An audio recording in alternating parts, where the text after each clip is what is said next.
Mount up. It's time to mount up. This is Tim. This is New York Giants Trade Talk, powered by Online Big Blue LLC. I want to talk about Kayvon Thibodeaux. I want to talk about Saquon Barkley and the wonderful healing process, which is all, again, we have to come up with a bullshit button because of the fact they're just saying, Dable, what do you want Dable to say? This is very Parcellian. This is very Belichickian. He could play.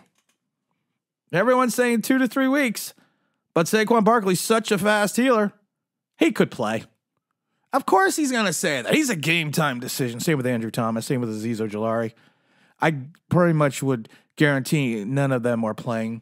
But, of course, you got to keep the 49ers guessing because it's always a guessing game in the NFL. And I love that about Dable. He keeps them guessing, keeps them off he keeps the opponents on their toes. He keeps his own team on their toes. And that's what you got to love about the Dabes. You also have to love the fact that he didn't call the plays in the second half. Protecting his guy. I think it's great that he's protecting his guy. I think it's wholeheartedly wonderful. But let's get into Kayvon Thibodeaux. Kayvon Thibodeaux gave a little bit of a speech yesterday and basically blamed the fans for his poor performance. And that we don't understand things, and the only people you can count on are the people in the room. This is quite the departure from the Kayvon Thibodeaux who came in here after being drafted 5th overall, was going to get 17 sacks, was getting a sack a game his rookie season. And I said it right after the draft, or right after those comments were made. You can be boisterous, you can be loud, you can be arrogant, you can be cocky, but at the end of the day, you got to back it up. They say I'm cocky, and I say, well, it ain't bragging about unless you back it up. And the problem is, he didn't back it up. He didn't really show up till like week 14, 15 last year. He's got 4 total tackles, and he had a big donut against the vaunted Arizona Cardinals. We've talked about it before. We pointed it out numerous times. We think on his outside rush, he's looping out too far, and the tackle's just driving him towards the sideline. We talked about that the day they drafted him. And then you have people on Twitter that are basically defending him. Also, we have a new Kayvon Thibodeaux sound effect. And this sound effect will be played until something happens. And we hope that something will happen on Thursday. But we're going to play that in a minute. Because you know we always like to have fun with sound effects. But we want to listen to Kayvon's speech a little bit. And you got people defending him. Like, well, what he's saying is not wrong. What he's saying is not wrong. I agree 100%. What he is saying is not wrong, but this is one of those things that my wife always tells me. You don't always have to say what you think. She goes, that voice in your head, you don't have to let it out all the time. And for people to sit there and defend him and say, well, he's not wrong. Here's the problem. You're a 5th overall pick. You're in year 2. You got 4 total tackles, no sacks. You have not really changed the complexion of any game outside of a couple games last year towards the end of the season. You had 4 total sacks last year. And at the end of the day, you want to just basically discount the fans. And as a season ticket holder, that upsets me a little bit. I'm not going to lie. I'm not going to sit there and say, oh, I pay your salary with my season tickets. But I make the effort to drive 2.5 hours every home game. I make the effort to do certain things that the Giants reach out to me and ask me my help with. I give time. I show up at 8 o'clock games at 3:25 in the afternoon. I make that effort. And I don't ask for a lot in return. I never do. I never have. But I do ask for the fact that you don't just dismiss the fans. I mean, because the thing is, every fan just wants to be a part of a winning team. Right, so even early in that game, our own fans are booing us. They're giving up on us. And booing you because you sucked for 6 quarters. I'm sorry. Is your sensitivity level that high that if you suck for 6 quarters, that you feel you are above being booed? Is this what you think? This is the mindset of Gen Z and Gen Y. As millennials, we get booed, we get mad, and we do better. We don't just sit there and say, well, they gave up on us. I didn't give up on you. You were down 20-0. I got the tweets and the receipts. I'll show you that I was texting people, hey, listen, we're only down 20. We got this. I'm posting in the 4th quarter. Mama say knock you out because I knew we were going to come back and win. So yes, there is a segment of the fan base. There is a segment of content creators that swing like a fucking pendulum. And the problem is the pendulum, I said it before, is going to break your neck. because it's gone from one side to the other so quickly. There was a show on Sunday that people were telling me, I'm not going to say who they were. They were broadcasting the game, or they were doing the play-by-play of the game. And these people were like, they were on there for the entire half telling them how much the Giants sucked, how bad things were, how terrible this team was, how rotten it was. And then in the next half, they're kissing everybody's ass. That's the pendulum. And that's what I think Kayvon's talking about. But at the end of the day, we're still fans of the team. We are not just fans of number 5, Kayvon Thibodeaux. We're fans of the New York Football Giants. As soon as we start to win, now everybody's cheering and everybody's excited. Everybody wants to get a jersey signed and this and that. And it's the part I didn't like is everyone wants to get a jersey signed. Like, oh no, I gotta sign a jersey because now you like me. You produce on the field. You do what you're supposed to do. You are the 5th overall pick from last year. It's a tough situation, but when you start to realize that the only people that matter are the people in the room, and the only people who are really here for us is us. So the fans aren't here for you. You are painting the fan base with a broad stroke. People will say I'm the most negative Giant content creator there is. People will say that I don't believe in the fan base, but I seem to be the only one that fucking shows up every Sunday. I seem to be the only one that's at the stadium all the time. I'm not painting a broad stroke with that.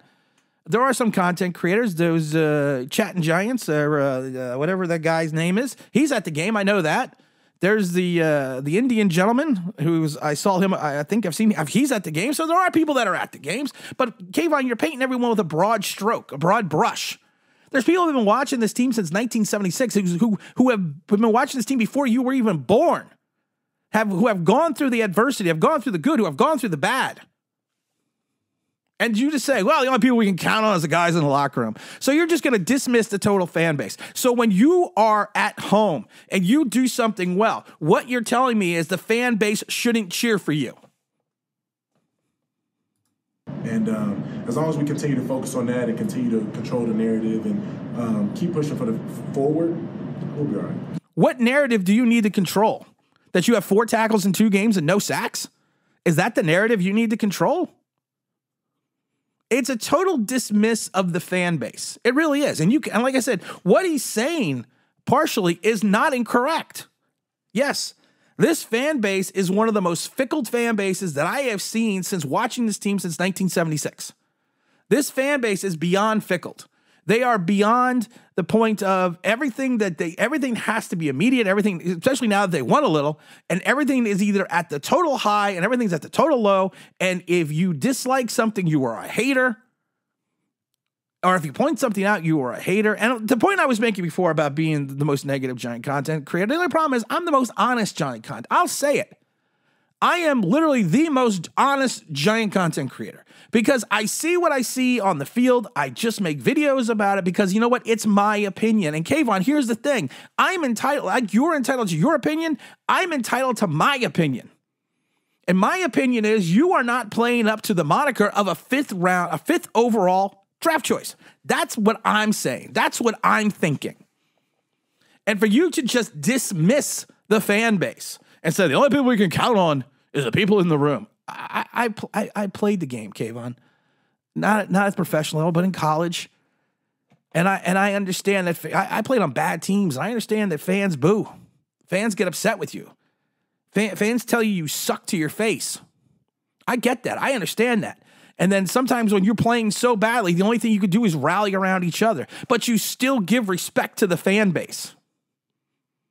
That's what I'm saying about this. You respect the people that are in that building. You respect the people that buy the number 5 jersey. Because without those people buying the number 5 jersey, without these people coming out and rooting for you every Sunday, the stadium would be extremely quiet. We have a sound effect for Kayvon. Everyone always enjoys. King of the almost sack. And I just want to say something about King of the Almost Sack.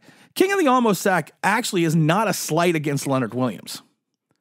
It's actually a slight against this occurred in Leonard's first year with the Giants. It's actually a slight against segments of the fan base who all they could talk about when Leonard had a half a sack that first year was that he led the league in pressures. So that's where King of the Almost Sack actually came about. So it's not a slight towards Leonard. It's just funny now. But I always think I have to clear that up sometimes with people. But here we go. On KTEL Records, powered by Online Big Blue LLC, we have the new Kayvon Thibodeaux sound effects, which we will play until this happens.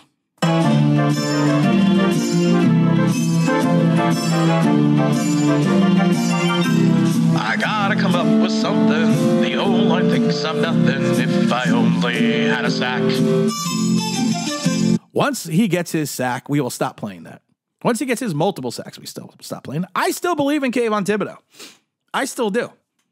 I kept saying I don't think he's a bust. I don't think Evan Neal's a bust because I think it's too much. It's 19 games into their career, not counting the playoffs. 19 games into their career. I'm not ready to call anyone a bust. But hey, Evan Neal has taken so much shit for his performance. So many people have gone after Evan Neal. But you don't see Evan Neal say boo. You see Evan Neal go out and work. Evan Neal right now is easier to root for than Kayvon Thibodeaux. He's easier to root for. Because of the fact that he puts his head down, he knows he's not playing well, he's trying to better himself and do his job and become a better performer at right tackle for the New York Giants. Kayvon Thibodeaux, it's the fans' fault. It's the fickle fans. It's not that I have 4 tackles in 2 games and no sacks, and I'm looping way too far outside on my outside rush because the tackle's pushing me towards the sideline, and I could just use a swim move and cut back inside. No, it's not that. I'm just doing what the defense is telling me to do. Did they tell you not to get a sack or a tackle or anything last week? That's what they told you to do?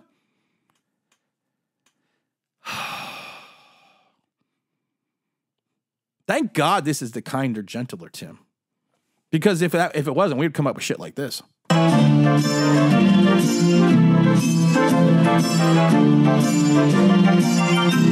I gotta come up with something. The old line thinks I'm nothing if I only had a sack. I can't wait till he gets his sack. Because you know what? When he gets his first sack, when he gets his first couple sacks, I will make a new sound effect. I will sit there and think about how to make a new sound effect. I came up with like 15 different sound effects, but I love this one the most. There's just moments where you hit it. You hit it out of the park. That's what she said. Sorry, it's sad too. But like I said before, I'll say it once. I've said it twice. Yeah, I'm honest. I'm honest to a fault. You can love me. You can hate me. You could dislike me for my honesty. But I'm just going to give you my opinion on what I see. And at the end of the day, you don't like it as a player. That's fine.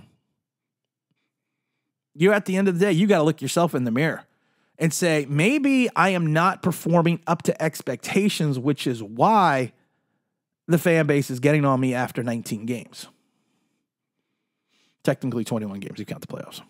Maybe that's why, Kayvon. Maybe that's the issue. And at the end of the day, even though you make these types of comments, and I just love how people on YouTube is like, yeah, I'm not YouTube, but Twitter's like, yeah, we support Kayvon. You're the same fucking fickle fans that he's talking about. I love it because I love what someone posted on Twitter. I wonder how many people deleted some of their tweets from the first half. I'd say a lot. But these are the same fans who were booing him for 6 quarters and now is cheering the team. We were down 25-0, sitting in the fucking pouring rain. Me and Big Al. And I looked at him and I said to him, I think we can still come back. Big Al looked at me and says, they might score 50. But I'm Mr. Negative. I'm the guy that is so fickle. I'm the guy that's, it's funny. I dug out some articles. Hold on one second. I got to get this.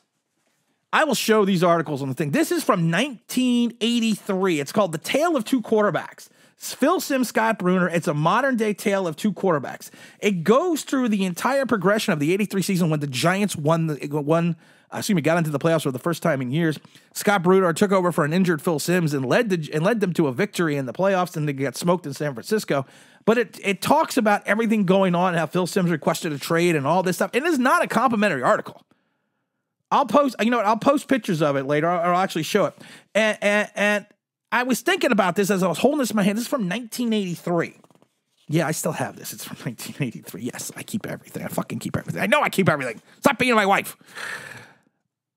But it just shows the difference of player mentalities. Phil Simms talks about wanting to be traded, but Phil Simms also talks about becoming better at his job and dealing with adversity and injuries. Scott Brunner talks about how he was the 12th round pick out of Delaware, and how he had to deal with adversity and everything else to become the starting quarterback vis-a-vis injury and lead the team to their first playoff victory in God knows how long back in 1983. They didn't blame the fan base. They didn't go after, but it's easier now just to go after the fans. It's easier now because you have YouTube and social media and everything. You have a segment of people defend you. It's just been a long day. I've only had one Captain Black Rifle coffee, so that's killing me too. I'm going to have my second cup of pumpkin spice later. I also want to reach out to Mint Mobile, give them a big shout out. They're going to be partnering with the show through the rest of the Giants season. Be looking for great quality service, cell phone service on one of the fastest 5G networks there is. Go to mintmobile.com/Big Blue. Sign up. They have their deal going on still where it's $15 a month for unlimited wireless. Unlimited internet, text, and voice. Like I said, that cheap. I have like 3 phones now because I do different. I may be retired, but I got like 5 different projects that I do on the side. Get yourself another line. Try it out. I had this other service where I was paying $168 a month for my phone and my wife's phone. We only had 3 gigs of internet. I'm not going to say their name, but it rhymes with Babison. And now we're on Mint Mobile. We pay, what do we pay? We pay $90 every 3 months for cell phone service. Now, I'm not a mathematician, but 180 something or 168 something times 3 is that. And then we pay $90. And it runs on the T-Mobile network. So we're going to have a lot. I don't know if we may do a live stream. People have asked us to do a play-by-play on Thursday night games. We might do that. I don't know. I haven't decided yet. But again, like I said, at the end of the day, I'm still going to root for Kayvon. But stop fucking pissing me off. And as you know it, don't forget to like, don't forget to subscribe, don't forget to ring that bell because you want to know why. That'd be awesome.